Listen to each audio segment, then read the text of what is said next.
Either they're having an affair or they're just very shy. Oh, hope we didn't do something bad. That's what Coldplay's Chris Martin said on stage, smiling, joking after a kiss cam moment projected two of his concert-goers onto a 70-foot screen, arms wrapped around each other in the glow of 60,000 phones. What followed wasn't music, it was chaos.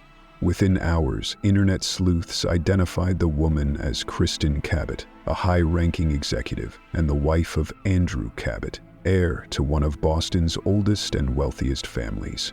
The man she appeared with, not her husband, but her company's CEO. The footage went viral. Millions speculated. The couple resigned, and in a surreal twist, their company released a satirical video featuring Gwyneth Paltrow mocking the scandal and announcing her as their new chief brand officer. It wasn't an apology. It was spin elite-level PR, masked as humor. But here's the thing. No one confirmed an affair. No statements were made, no crime occurred, so why did this moment ignite more attention than Jeff Bezos' wedding? Why do we need to believe it was wrong? This video isn't just about scandal. It's about moral spectacle, elite invisibility, and the question buried beneath every viral downfall. Do the rich play by different rules, or do they just disappear before we can catch them? Stay with me as we dissect the power behind the moment, the meaning behind the backlash, and what it says about justice, jealousy, and the people we love to hate. Because this isn't just gossip, it's a mirror. Kristen Cabot wasn't just another executive on a date at a concert. She's married to Andrew Cabot, a direct descendant of Boston's Cabot family, one of the oldest and most powerful dynasties in American history. To outsiders, the name might mean little, but in Boston, it's a synonym for invisible power. The Cabots belong to what historians call the Boston Brahmin, an aristocracy of old money, Ivy League influence, and multi-generational control over education, finance, and law. These weren't celebrities. They were kingmakers, quiet, enduring, untouchable. As the old saying goes, the Lowells speak only to the Cabots, and the Cabots speak only to God. This wasn't just a scandal. It was a rupture in a sealed social architecture, because names like Cabot don't go viral. They don't appear on TikTok. They don't stumble under stadium lights. That name wasn't built for visibility. It was built for inaccessibility, a private domain of power that doesn't need to speak to justify its existence. So when the internet realized the woman on screen at the Coldplay concert was Kristen Cabot, laughing, leaning into her CEO, captured in a moment of intimacy, it wasn't just her privacy that was breached. It was a system of control, suddenly cracked open for public consumption. And in that brief rupture, centuries of insulation unraveled, if only for a moment. As philosopher Michel Foucault argued, the most dominant power is not the one that forces itself on you. It's the one that's so embedded it no longer needs to be explained. The Cabot legacy operated on that premise: unchallenged lineage, inherited discretion, strategic invisibility. But the camera didn't care, and that takes us to the next moment, the one line that crystallized the cultural dissonance. As the kiss cam zoomed in on Kristen Cabot and Andy Bryan, Chris Martin paused mid-performance. He looked up at the big screen, smiled nervously, and said, "I hope we didn't do anything wrong." The crowd laughed. It felt like a harmless joke. But that single line took on a life of its own, because the phrasing wasn't passive, it wasn't deflective, it was collective, we. It wasn't clear who we meant. Coldplay? The stadium? The system? It wasn't even clear what the wrong was, and that ambiguity is the point. In that moment, a concert became a moral arena where entertainment collided with exposure, and no one knew the rules. Chris Martin never addressed the moment again, but the silence that followed only amplified the unease, because it wasn't about guilt. It was about visibility. As Foucault noted, in modern society, morality is no longer shaped by law. It's shaped by the gaze. What we witness becomes real. What's seen becomes judged. And in a hyper-mediated world, being watched becomes a risk in itself. That's why Martin's comment resonated. It wasn't a confession. It was a meta-reflection on performance itself. The fear that doing nothing can still be wrong if the audience decides it is. This wasn't a scandal about ethics. It was a moment that showed how morality now lives in the realm of perception. Not what happened, but what was interpreted. Not who they are, but what we see. That's why Chris Martin's offhand remark stuck. Because it wasn't a glitch in the show. It was a glimpse into a world where every public act is potentially a verdict. And if that unsettles you, good. Because we're not here to entertain your attention span. We're here to pull back the curtain on the invisible systems of power, identity, and surveillance that shape your world. Subscribe if you're ready to ask not just what happened, but why it mattered. This channel isn't about gossip.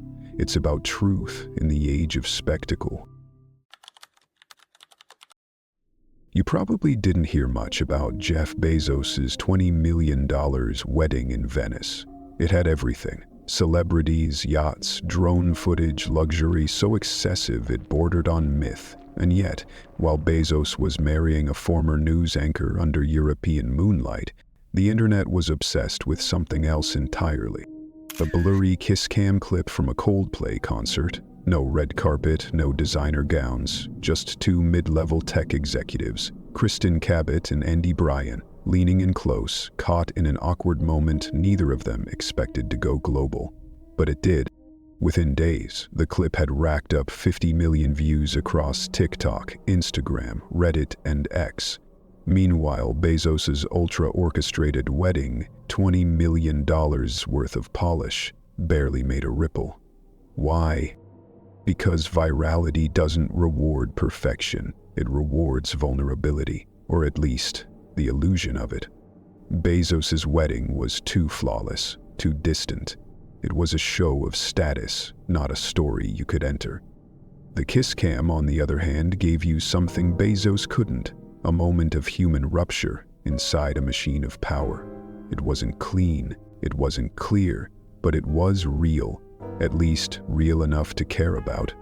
Psychologists call this negativity bias. Our brains are evolutionarily wired to notice threats, tension, and failure more than comfort or success. That's why a scandal spreads faster than a ceremony. One makes you feel alert, the other irrelevant. And social media knows it. The algorithm isn't neutral. It feeds us what keeps us engaged, and scandal makes us stay. But there's something deeper here, something more emotional. Watching Bezos sail through Venice in custom linen feels untouchable.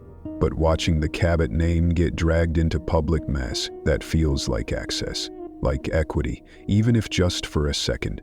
We don't go viral for the good. We go viral for the glitch. Because the glitch reminds us the system isn't invincible, and maybe that's why this story outpaced a billionaire's wedding.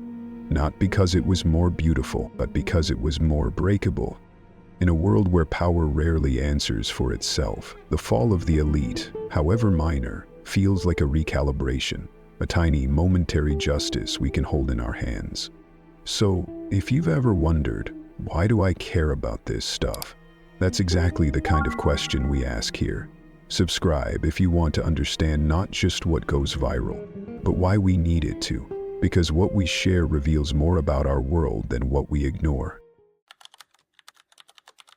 No charges were filed, no statements confirmed wrongdoing, there was no official investigation, and yet, both Kristen Cabot and Andy Bryan resigned from Astronomer within days of the Coldplay kiss cam clip going viral.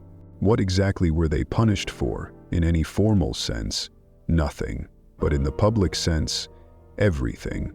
Because in today's media ecosystem, scandal has become a substitute for justice. The moment the kiss cam hit the internet, it became a cultural spectacle. Reddit threads exploded, TikTokers turned it into a meme cycle, Think pieces were drafted before facts were even verified. Public judgment was swift and almost entirely based on optics, not evidence. Astronomer, the AI startup where both executives work, responded not with transparency but with performance. They released a satirical video featuring Gwyneth Paltrow, announcing her as the new chief brand officer in what many interpreted as a tongue-in-cheek distraction. It wasn't a press conference, it wasn't accountability, it was content, and that tells you everything. We no longer rely on institutions to process ethical failures. Instead, we watch them play out in public, hoping that attention alone will trigger accountability. Philosopher Hannah Arendt warned of this long ago. When official systems fail or are perceived as biased, the public turns to ritualized judgment. It's a kind of moral theater where cancellation replaces legal process, and visibility is both the crime and the sentence. Sociologist Zygmunt Bauman would call this part of liquid modernity, a world where structures dissolve faster than they can be trusted. When formal justice feels slow, distant, or rigged, we turn to symbolic justice. That's what a viral downfall becomes, a proxy trial decided by likes, reposts, and memes. Was Kristen Cabot fired? No. Did she face legal sanction? No. But she was removed because in the court of public opinion, optics convicted her before truth ever entered the chat. And this brings us to the deeper cultural question. Are we holding people accountable, or are we just feeding a machine that needs fresh reputations to burn? That question doesn't have a clean answer, but if you're still watching, you probably feel the tension too.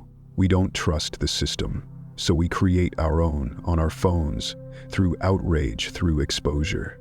And sometimes that feels like justice, but often it's just something else we don't yet have a name for. You've probably noticed it by now, how we obsess over elite scandals. Not just observe, obsess. The kiss cam moment from Coldplay's concert wasn't remarkable on its own. Two people, Kristen Cabot and Andy Bryan, caught on screen, embracing. But what turned it into a viral firestorm wasn't the act. It was who they were, and more importantly, what they represented. Success, secrecy, power, and prestige. And when that kind of person stumbles, even in a small, ambiguous way, we watch with a kind of electrified focus. We meme it, repost it, analyze body language, interpret silence, and maybe enjoy it more than we're willing to admit. But why? Why do we, as a culture, love watching elites fall? It's not just pettiness, it's not just gossip. Psychologist Sigmund Freud would point to Schadenfreude, the strange pleasure we feel in another's discomfort, especially when that person sits above us in the social order. When the powerful slip, it levels the playing field, if only for a moment. Philosopher Friedrich Nietzsche would go further. He'd say that modern society is built on resentment, a buried, collective envy of the strong. We preach morality as a shield, but deep down we want the mighty to bleed, because it proves they're not gods, just people with better PR. And this scandal, it gave us just enough to feel that hit of vindication, without the mess of real tragedy. No one died, no family name was erased, but something cracked, and we saw inside. That crack is all we need. In an era where inequality is sharper than ever, elite visibility is no longer protection, it's provocation. We don't just want access to power, we want evidence that it can break. And when it does, even briefly, we watch. Not just because it's entertaining, but because it feels like justice dressed up as drama. We watch because it's the only kind of fairness we still believe in. So, what did we just witness? A kiss cam, a viral moment, a legacy name exposed, 2 careers gone, a brand reborn through satire, and millions of us watching. But behind the tabloid noise is a deeper truth. This wasn't a story about cheating. It was a story about power and how it survives exposure. It was a live demonstration of Foucault's theory of surveillance, where power doesn't need to hide when it can simply reframe. It proved Nietzsche's resentment theory, how we moralize the fall of others to soothe our own powerlessness, and it echoed Bauman's liquid modernity, a world where meaning, morality, and memory evaporate faster than institutions can catch up. Because in the end, no law was broken, no truth confirmed, and yet the consequences were real. So what was the crime? Visibility, not wrongdoing, but being caught in a moment that let the world assign its own meaning. And here's the final philosophical lesson. Scandal has replaced justice, not because it's better, but because it's available. The screen is now the courtroom. The comment section is the jury. And we are both spectators and executioners. We didn't just catch them, we caught ourselves, projecting envy, craving punishment, and finding catharsis in collapse. So the next time you see a name trending, ask yourself, are you witnessing truth, or just playing your part in a ritual that demands a sacrifice? If you want more than headlines, if you want meaning beneath the spectacle, subscribe, because here we don't chase the fall. We ask why we built the pedestal in the first place.